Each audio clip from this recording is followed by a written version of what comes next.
Yakobus Maroke dan saat ini sedang menjalankan PTM kedua. Selamat menyaksikan. Siap pemeriksaan.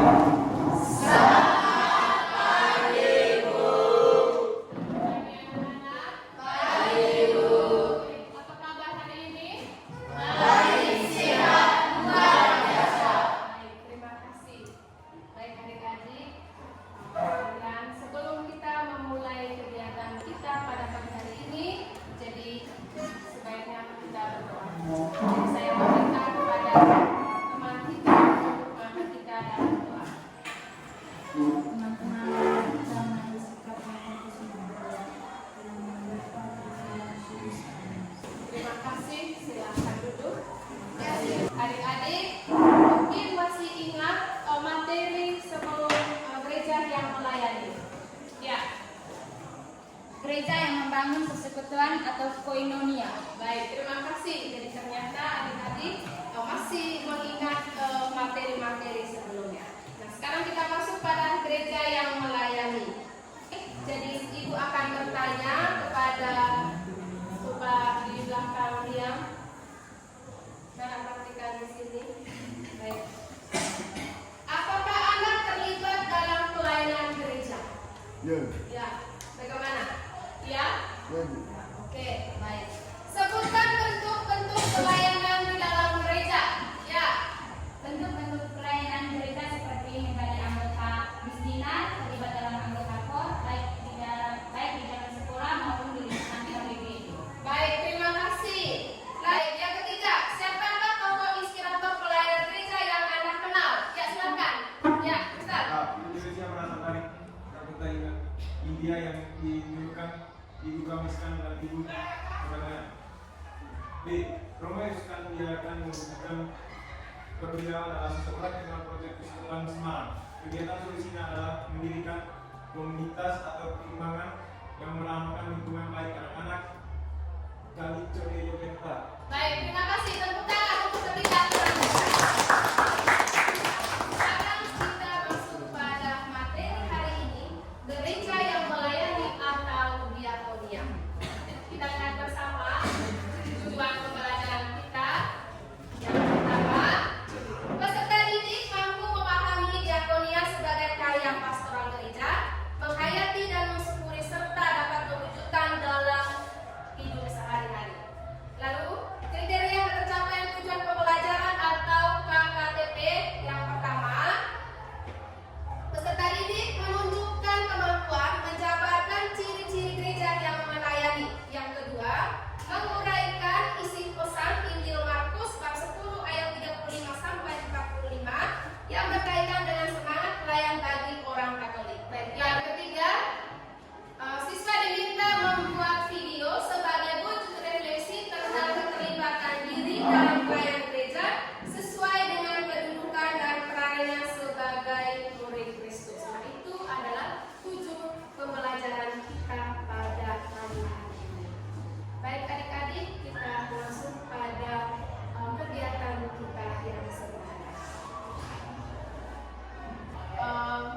Memberikan satu artikel kepada adik-adik untuk adik-adik refleksikan bagaimana gereja yang melayani. Nah, di situ adik-adik saya sudah serahkan dan saya sudah bagikan LKPD. Nanti itu didiskusikan. Sudah lihat LKPD-nya? Sudah lihat artikelnya? Sudah lihat. Oke. Saya beri waktu 5 menit untuk membaca artikel tersebut. Lalu ada beberapa pertanyaan yang ada di situ. Jadi mulai dari sekarang membaca lalu menjawab pertanyaan. Silakan.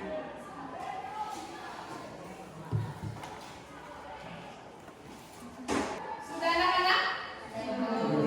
Baik, di situ ada beberapa pertanyaan penuntun dan itu akan dijawab oleh kalian. Pertanyaan pertama, apa yang dikisahkan dalam cerita tadi yang Bang Santa mau baca? Ya, Alexa. Tentang para suster kongregasi SFD yang mendebarkan jalan kasih Allah melalui pembukaan pelayanan bagi lansia atau lanjut usia. Baik, terima kasih. Tepuk tangan.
sudah menjawab beberapa pertanyaan.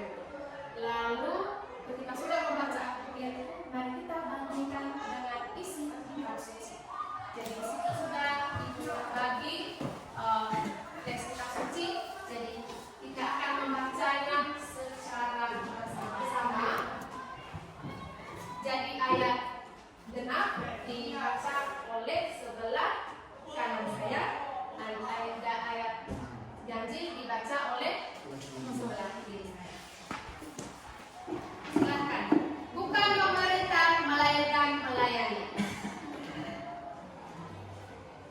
Lalu Yakobus dan Yohanes, anak-anak Zebedeus, mendekati Yesus dan berkata kepadanya, "Yang kamu kehendaki, aku perbuat bagimu." Lalu kata mereka, "Perkenankanlah kami duduk dalam kumpulanmu, kelak yang seorang di sebelah kananmu dan seorang di sebelah kirimu." Tetapi kata Yesus pada mereka, "Kamu tidak tahu apa yang kamu minta. Dapatkah kamu meminum cawan yang harus kuminum dan dibaptis dengan baptisan yang harus kuterima?" Tadi membaca secara bersama-sama, kita bandingkan tadi bagaimana pelayanan Yesus dan sekarang kita bandingkan dengan isi kitab suci. Nah, jadi kita juga diharapkan menjawab pertanyaan penuntun dari isi kitab suci tersebut. Baik, pertanyaannya, apa pesan kitab suci Markus bab 10 ayat 35 sampai 45? Ya, silakan Bu. Pesan kitab suci Markus bab 10 ayat 35 sampai 45 adalah Yesus memanggil murid-muridnya untuk menjadi hamba bagi semua orang, bukan untuk berkuasa dan berstatus sebagai penguasa atas orang lain. Yang kedua, sikap apa yang diajarkan Yesus kepada kita?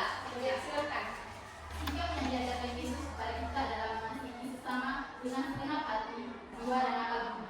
Yang B, toleransi kepada semua orang, tidak hanya sesama yang seiman.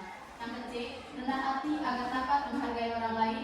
Yang D, tidak berprasangka buruk terhadap orang lain. Baik. Yang ketiga, salah satu tugas gereja adalah melayani. Sebutkan ciri-ciri pelayanan gereja. Ya, silakan Bu. Bersikap sebagai pelayan, setia kepada Kristus, perhatian kepada orang miskin, dan tersingkirkan dalam kehidupan masyarakat, serta selalu bersikap rendah hati sebagai murid Yesus. Baik, terima kasih untuk jawaban kalian. Tepuk tangan. Baik. Yesus mengajarkan kita untuk saling melayani dengan kerendahan hati. Demikian halnya sebagai pemimpin, seorang pemimpin dipilih untuk melayani umat atau masyarakat dan bukan sebaliknya untuk dilayani. Kedua, dasar pelayanan dalam gereja adalah semangat pelayan Kristus. Yesus berkata, "Barang siapa ingin menjadi besar di antara kamu, hendaklah ia menjadi pelayanmu. Dan barang siapa ingin menjadi yang terkemuka di antara kamu, hendaklah ia menjadi hamba untuk semuanya. Karena anak manusia juga datang bukan untuk dilayani, melainkan melayani dan untuk memberikan nyawanya menjadi tebusan bagi banyak orang." Yang terakhir, ciri-ciri pelayan gereja adalah bersikap sebagai pelayan, setia kepada Yesus Kristus, perhatian kepada orang miskin dan tersingkirkan dalam kehidupan masyarakat, serta selalu bersikap rendah hati sebagai murid-murid Yesus. Baik, sebelum kita masuk pada pekerjaan kalian atau hasil proyek kalian, jadi baiknya kita mendengarkan materi kalian. Dilihat dan disimak dengan serius. Yang lain akan dilakukannya.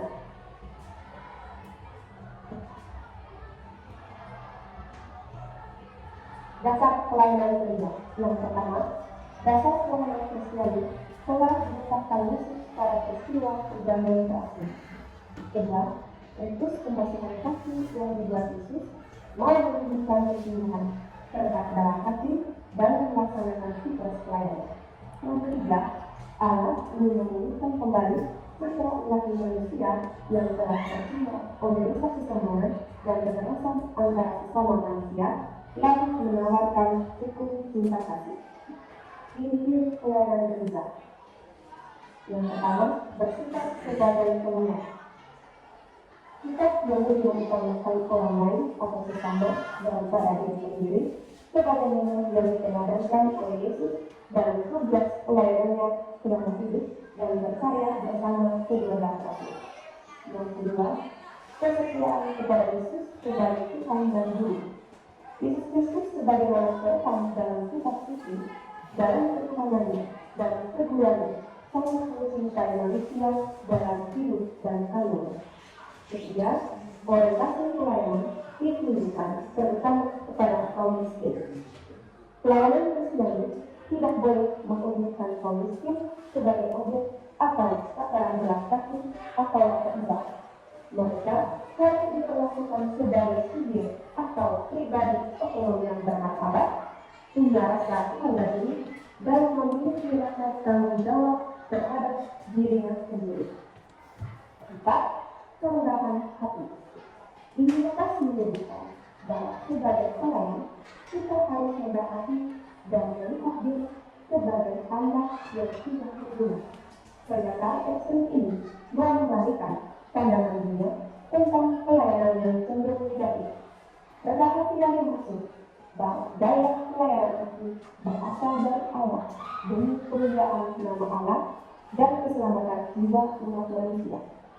Kita sebagai pelayan adalah tanda kasih Allah kepada umat manusia. Bentuk-bentuk pelayanan gereja ada dua. Yang pertama internal, yang kedua eksternal. Internal dari dalam gereja itu sendiri, yakni pelayanan dan pembangunan iman umat yang pada dasarnya dipercayakan kepada hierarki dibantu kaum alam dengan melibatkan diri dalam kepengurusan seperti dewan keuskupan, dewan paroki, KBG, dan tugas-tugas lainnya yang bisa dilakukan Allah. Yang kedua, eksternal. Di luar gereja ditujukan kepada masyarakat luas dengan menjadi garam dan terang dunia. Contohnya, kebudayaan, pendidikan, pantan, ekonomi, kesehatan, dan lain-lain. Terima kasih. Baik anak-anak, itu tadi video pembelajaran kita. Jadi sebelumnya kita masuk pada proyek kita.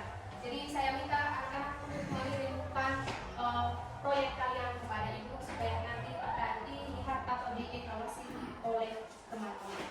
Baik, terima kasih anak-anak sudah mengirimkan proyek kalian kepada ibu. Nanti ibu akan tayangkan di depan.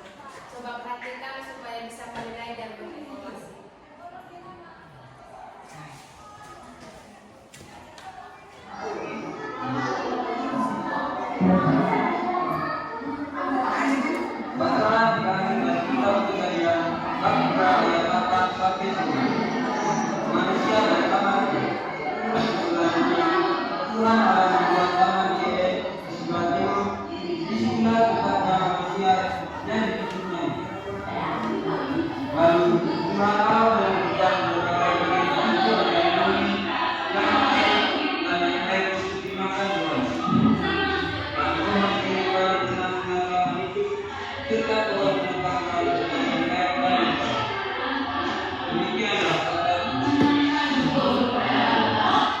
Baik, itu tadi hasil proyek dari kelompok 1.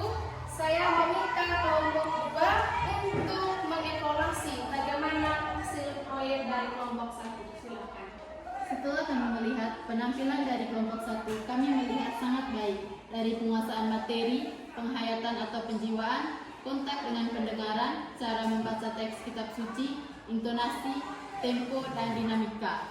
Baik, terima kasih. Itu penilaian atau evaluasi dari kelompok 2 terhadap video kelompok 1. Tepuk tangan.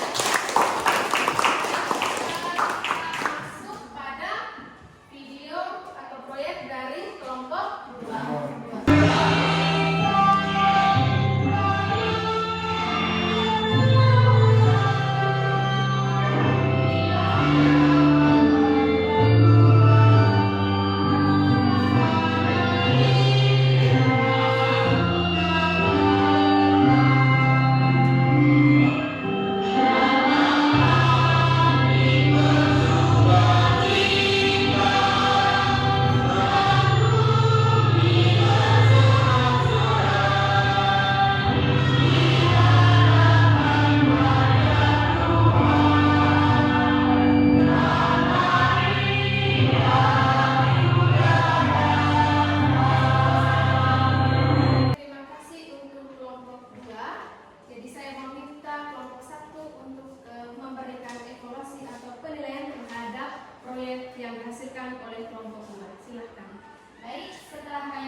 manusia saling melayani satu sama lain seperti bagaimana Yesus mengajarkan kita untuk saling melayani dengan tulus dan merendahkan hati.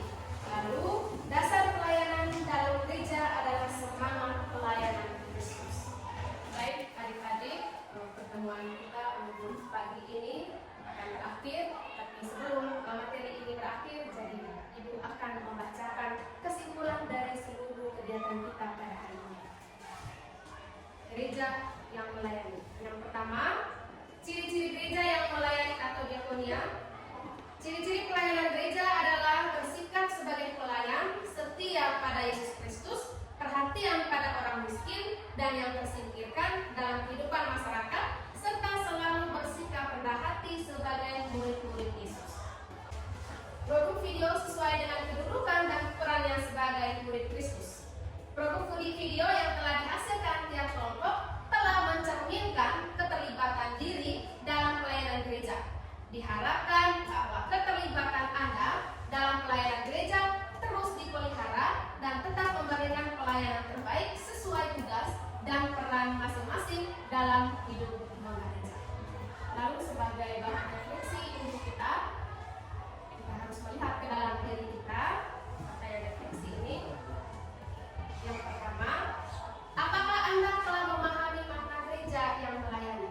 Itu pertanyaan kalian di dalam hati kalian ya, setelah menyimak tadi materi kita hari ini tentang gereja yang melayani. Yang kedua, apakah Anda bisa menjabarkan ciri-ciri gereja yang melayani? Tadi setelah mendengarkan materi, ada tujuan bahwa kita diminta untuk mampu menjabarkan gereja yang melayani.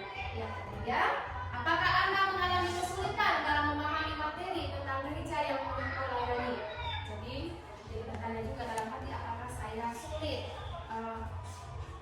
menerima materi yang harusnya kita dengar hari ini. Jadi itu adalah pertanyaan refleksi dan nantinya itu akan menjadi bahan motivasi untuk materi-materi selanjutnya. Baik adik-adik, demikian materi kita hari ini. Jadi saya mau